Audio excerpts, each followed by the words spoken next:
welcome to another episode of Punch TV. We are on location at Amazing Stories because we're meeting with the Pathfinders tonight, a group of great girls who wanted to learn about Captain Marvel before they see the movie. So we're going to learn about Captain Marvel. We're also going to talk about some great female protagonists and some really awesome writers and contributors to comics over the years.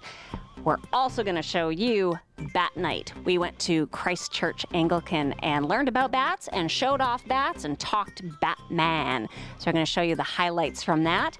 And we also got a chance to interview Darcy Van Poelgeest. He's the creator of a new comic that comes out this month called Little Bird. So you definitely don't want to miss this episode. Stay tuned.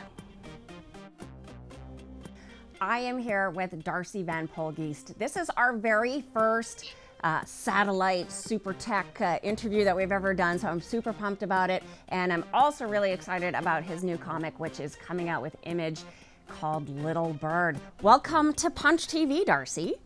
Thank you for having me. So I read through the first issue because you gave me a little sneak peek, and this world is super vast. Like, it strikes me as like a very Euro style kind of Jodorowsky type thing. How did you begin to start building such a huge empire of a book, and how are you going to fit it into 6 issues? Yeah, actually it's only 5. Okay.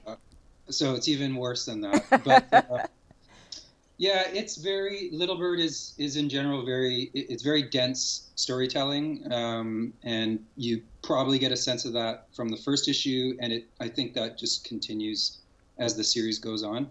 That being said, each issue is oversized, close to 40 pages, so we're packing a ton of story in for the same price that you would pay for like a 24-page comic.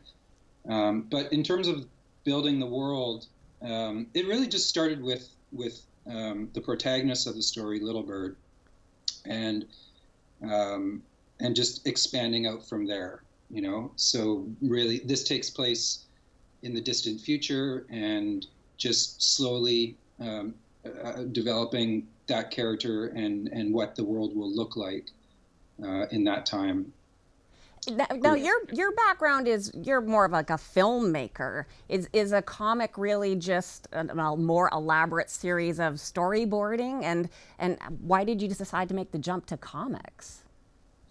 I've always loved comics. I probably loved comics before I fell in love with film, actually. So this is, I feel like, was always going to happen in some way. And yeah, I've been making films for the last 15 years, as well as directing commercials, which was kind of my day job. And this story was something I wrote about 5 years ago, and it just was very obvious very quickly that it was not going to be a film. It was just too big of an idea, especially being a Canadian filmmaker. You know, it's like we're taught to think small, and this was the way that I didn't have to do that. Well, so that's basically. This is no small endeavor for sure. How did you get hooked up with Ian Bertram? Ian, I found his art online and just got in touch with him, and we just started emailing back and forth, and it just grew from there. So very simple. I love how collaborative the globe can be now. You can just like click and find a partner that you can work with creatively, and it just happens. It's amazing. His work is awesome. If you haven't read House of Penance, you should pick that up because it's really good. Just audience tip. Yeah. So what else are you, like, obviously you've written this, it's done, it's about to be released. What's next on the horizon for you? Right now, just keeping up with Little Bird. I'm going to be going to a few conventions this year, going to Emerald City Comic-Con in March. The day after it comes out, I fly there, and that's my first convention experience. So I'll be signing at the Image booth if anybody watching is going to be there, and I think I'll be on a panel as well. But yeah, Ian and I are planning something else, and I think that when you get to issue 5 of Little Bird, you may have some idea of what that could be about or not. So more to come. Okay, awesome. Well, when that comes, we want the inner scoop to tell the world about your stuff. Is there anything like that you're really excited about in pop culture that's coming out, or like a fellow writer or an artist that you've been exposed to lately that you're excited about, that you think is great and that the world needs to know? Oh, wow. Good question. I've been spending so much time writing recently that I haven't been reading or watching much, but I just watched season 3 of True Detective, which I really like. And if anybody has seen any of my films in the past, they're very much in the crime genre. So I'll probably be doing a comic like that at some point. But who am I? I'm reading Paper Girls right now, which also comes from Image, which is really great. What else is on my all the stuff that Gideon Falls, like Jeff Lemire, can't go wrong. Yeah, anything he does is good. Yeah.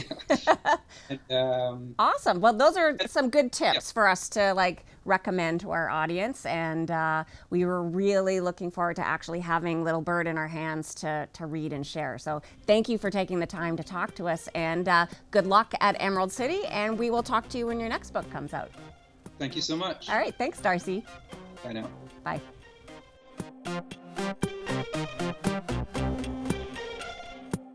Punch TV is brought to you in part by Amazing Stories, providing Saskatoon with comics, games, toys, graphic novels, t-shirts, and more for over 22 years.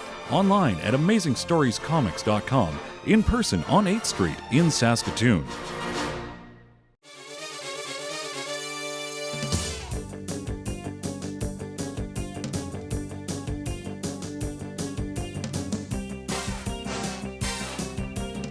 So you can see those long, skinny bones in their wings, those are their finger bones. And the one that sticks up is the thumb. Okay, who am I holding? This is Patrick. Hello, Patrick. He's so sweet. Oh, she's lovely. How did you become the Bat Lady? So worked at the zoo, and when people have wild animal issues, they don't know who to call. And so in 2006, a group of us got together and said, we need to help wildlife. And so that's how we started the Wildlife Rehab Society. Special little present.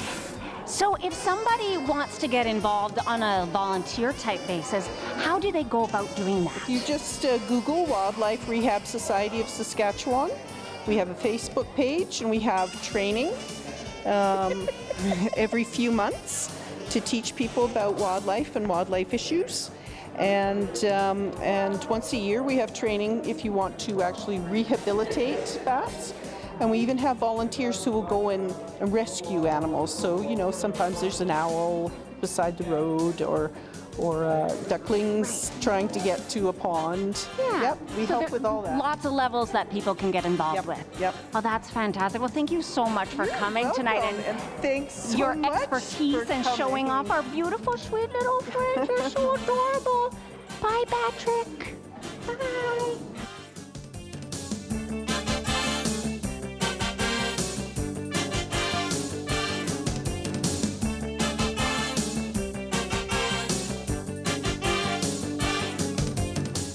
I am here with Murray and Carter. What brought you to Christchurch Anglican tonight? Batman. Yeah, Batman. He also brought me along. Awesome. I didn't know what I was doing. I didn't tell him what we were doing, so I just brought him over. Did you come from more of the ecological aspect of bats or more of the DC Batman? More of the DC Batman. Is he your favorite superhero? She's not Spider-Man. Who is your favorite superhero? I gotta say Doctor Strange. Good answer. Awesome. Well, did you have fun tonight? Yes. I had fun too. Well, thanks for coming, guys.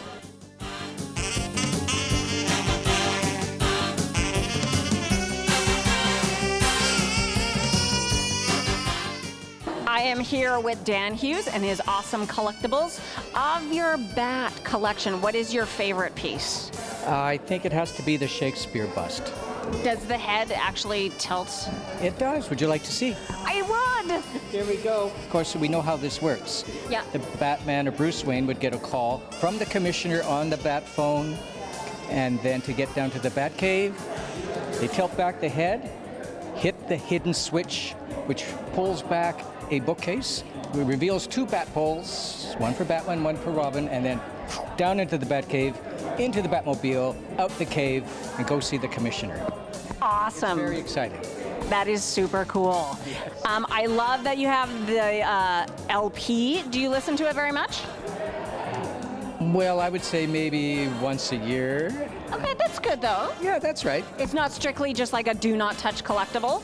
Oh, no, I interact with my collectibles. That's the way it's done, Tony. And then this is a laser disc of the movie.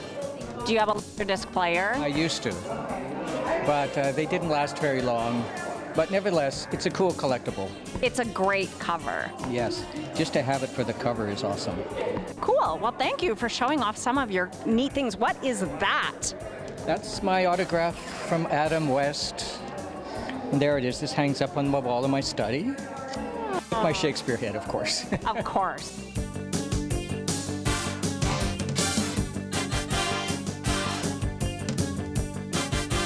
And we're raising money tonight for 2 great causes, Living Sky Wildlife Rehabilitation, and for that roof above your heads where some bats live, okay? I'm here with Pastor Mark Kleiner.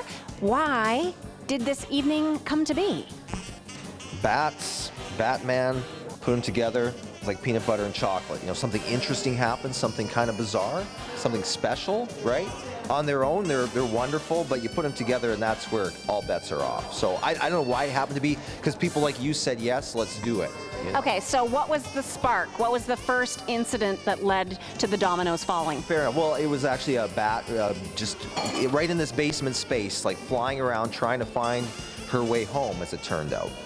Awesome. So you called Melanie, the bat expert lady, got some advice on what to do with your new tenant, and then brainstormed this whole thing. Yeah, it was kind of a domino effect. So like Melanie, I went over to her place and she was actually out on 2 other bat calls that night. She was very busy. It was that kind of night. But her husband, Bruce Wayne, true story, true name, took in our little bat.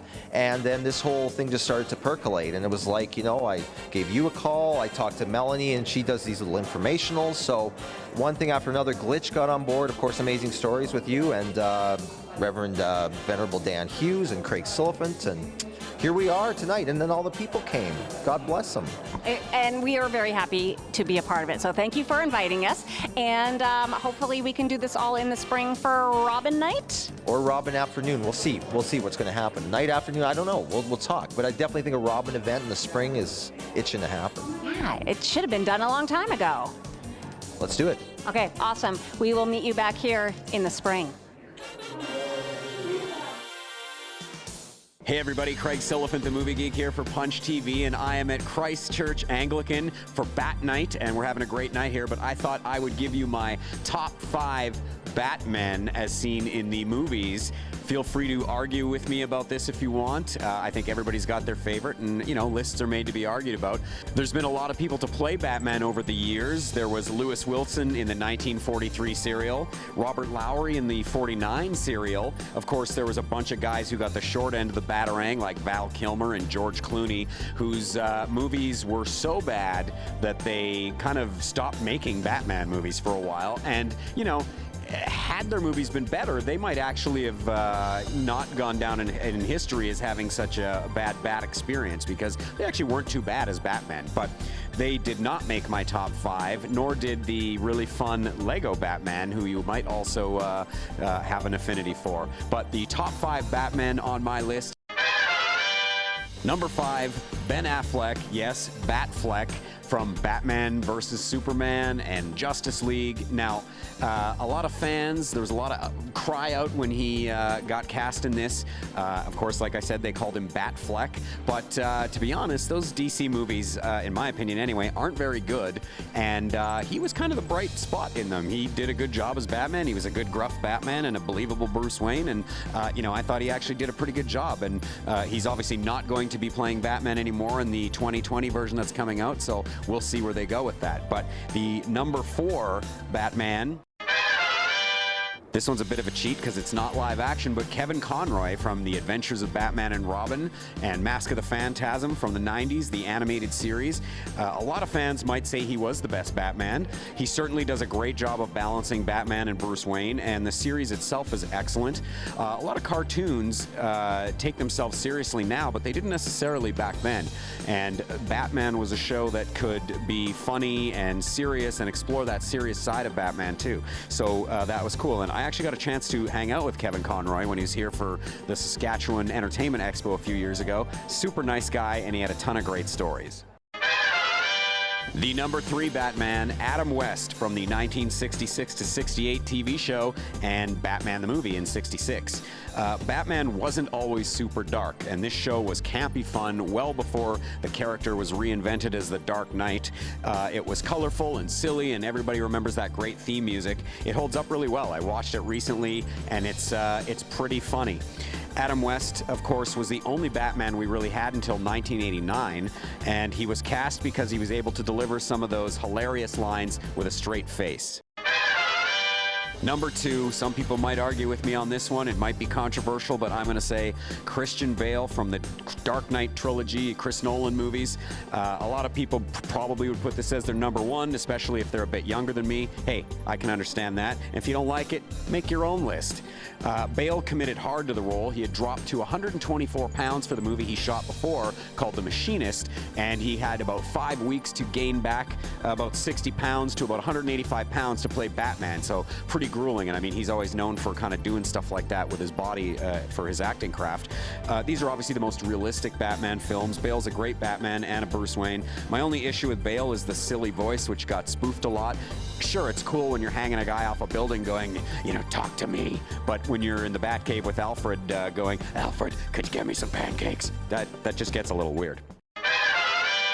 And the number 1 Batman is Michael Keaton from Tim Burton's Batman movies, 1989. I was in grade 9 when these movies came out, and it was like they blew my mind. Like I said, the only Batman we had up until that point was Adam West, the very silly Batman, which I still love, but this was a dark reinvention of Batman, closer to the Frank Miller comics and stuff like that. Now, another controversial casting because Michael Keaton was cast in this role, and he was known as a comedian at the time. He was kind of just a pasty, skinny dude, and he was cast though for that reason because Batman's a guy. He's not like Superman with superpowers and Wonder Woman and Amazon princess. He is just the normal guy that happened to witness his parents being murdered in an alley, and the movie itself focuses on the psychology of Bruce Wayne and what would twist him into the Batman. And you know, Keaton did a great job and blew everybody's minds and reinvented what everybody could think about who could play Batman. So that's your top 5 Batman. I'm Craig Silliphant, the Movie Geek for Punch TV. Keep your dukes up.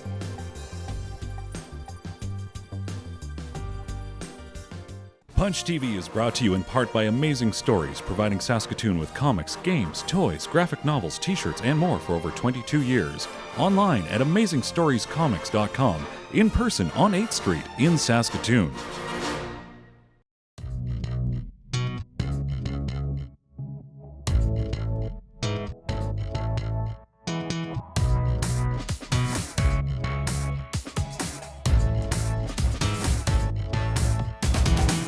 Yeah, this is the story of Kamala Khan, and she is a superhero, but she's also like kind of a regular kid too, and she comes from a Muslim background, and so her parents are like very protective of her, and she has obligations to her culture that she has to respect, but at the same time, she's gotta go out and fight crime, like, we're right.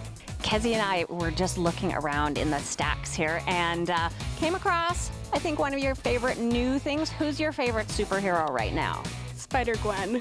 And what do you like about her? I like how, unlike how females are normally represented as we're supposed to be calm, like quiet, not speak our mind, she definitely speaks her mind and she takes charge of situations, and that's what I really, really love about her. So she's really sassy. Yeah, she is. She talks back and she's not afraid to be herself, and that's what I really, really love about her. So how did you discover Spider-Gwen? Into the Spider-Verse because I've always wanted to start reading comics, but I didn't know where to start. And then I saw Into the Spider-Verse and I'm like, I have to know more about her. Cool. And you guys are here tonight learning about Captain Marvel. Are you excited about the new movie? Yes, I'm so excited. And what do you know about Captain Marvel so far? Not much. I know that she can do something with stars, and I think she can harness the power of stars.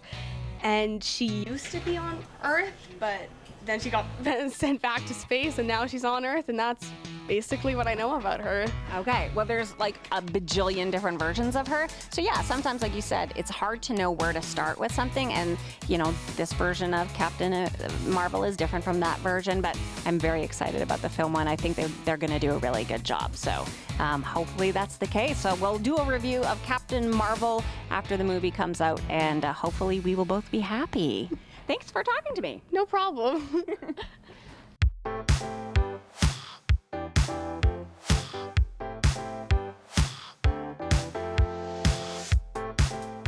I am here with Caitlin and Sophie from the 34th Pathfinders, and they're at Amazing Stories tonight learning about Captain Marvel and other superheroes. Who is your favorite superhero overall? Miles Morales, probably. Okay, and you? Peter Parker. Okay, girls after my own heart. I also love Spider-Man. Did you guys see Into the Spider-Verse? Yes. And your impression? I really liked it, especially the art style was really, really amazing. Yeah, it was good to see something like a little bit different animation-wise, and it was like the storytelling was incredible. Are you excited about Captain Marvel? Yeah, I want to see it really badly. Super good. The trailers. I think that they'll do a good job of it. I hope they do anyway. And are you reading any comics right now? Yes, I'm reading, like I said, Miles Morales. I read Hellcat, I read Ms. Marvel, and a couple others. But what I found when I read Captain Marvel by herself, I found that her comics weren't developed like too much. But then when she's in other comics, she is really, really amazing. Yeah, it's been really mixed, like, because I think they've had a lot of stops and starts where they start a series and then they stop it, and then they start a series and then they stop it, and each time it's a little bit different, so she's kind of fractured. But when she's a peripheral character, they nail it. So I think this new one is going to be great. I'm crossing my fingers, and I hope it's going to be good. Awesome. Well, thanks for talking to us, guys, and thanks for coming to the store tonight. It's a pleasure to have you here.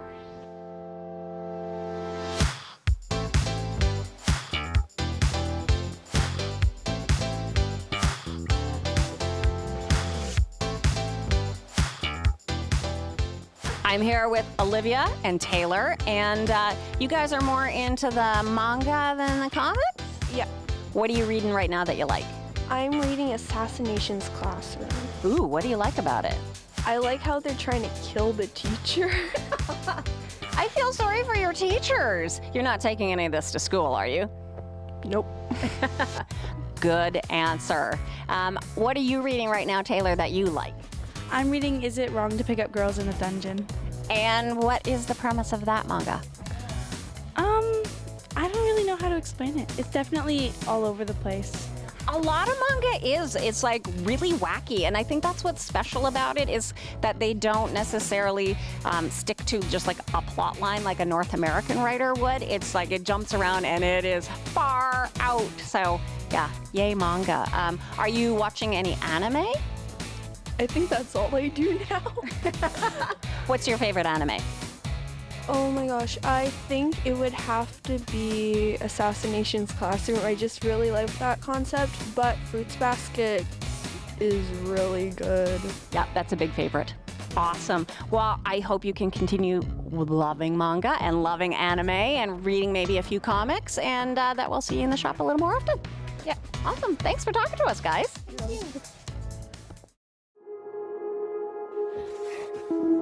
Hey guys, my name is Maureen. And I just snuck into my mom and dad's room and I took my dad's phone. Because now because I thought that like last month that Kathy was so good and that they finally put a girl on. But now I thought that they need way more kids, like way more. So I'm going to take over. Okay, so here are the things you're going to be reading and watching. Hey, Mari, where's my phone? Uh-oh, gotta go. Give me my phone. Man, you leave the room for 2 minutes, so you think you can take over the tweet feed, huh? Well, okay. Why don't you tell us what should we be reading this month? The Sisters Grimm Tales from the Hood by Mitchell Buckley. Awesome, the Grimm Sisters series, I know because we read it together. This is book number 6. What happens in this book? Mr. Canis, aka the Wolf. The big bad wolf. Yep. Goes to jail because Eating Red Riding Hood's grandma. But that isn't the true story.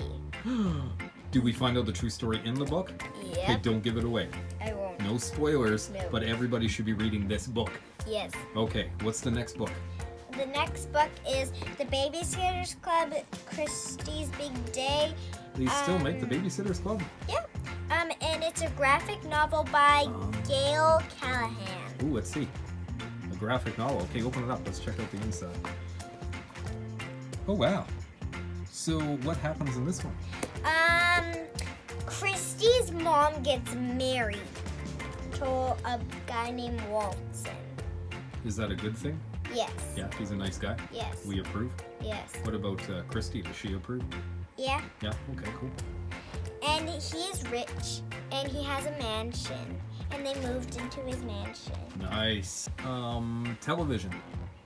What show are you watching right now? Maggie and Bianca Fashion Friends. So tell us about this show. What channel do we watch it on? Netflix. Oh, Netflix. Sorry. Okay. So what's it about? It's about these two girls and some boys and a fashion school, and they make clothes together, and they form a band and stuff. A band. What kind of music do they play? Rock. Nice. So we're running out of time for everything that you need to be watching, reading, listening to, playing. Follow at Hank and Kelso and At Shaw Punch TV. My name is Hank. This is our special takeover guest, Mari. Tony will be back with us next month, so see you next time on Tweet Beat. Ugh. Well, that wraps up another episode of Punch TV. I had so much fun with those girls. Thank you, Megan, for bringing your sassy crew of Pathfinders down to Amazing Stories to learn about Captain Marvel. It was a great night. I also want to give a big shout out to the volunteers who made Bat Night possible at Christ Church. It was awesome. And we're going to do a Robin night this spring as soon as the Robins come back. So we'll give you some clues as to how you can participate in that going forward. And finally, I also want to say thank you to Darcy for showing off Little Bird. So excited to have that printed in my hands this month, and you'll want to get your copy too off the shelves. That's it for Punch TV. Thanks to the cast, thanks to the crew, and thanks to you for watching. And in the meantime, you know what to do. Keep your dukes up.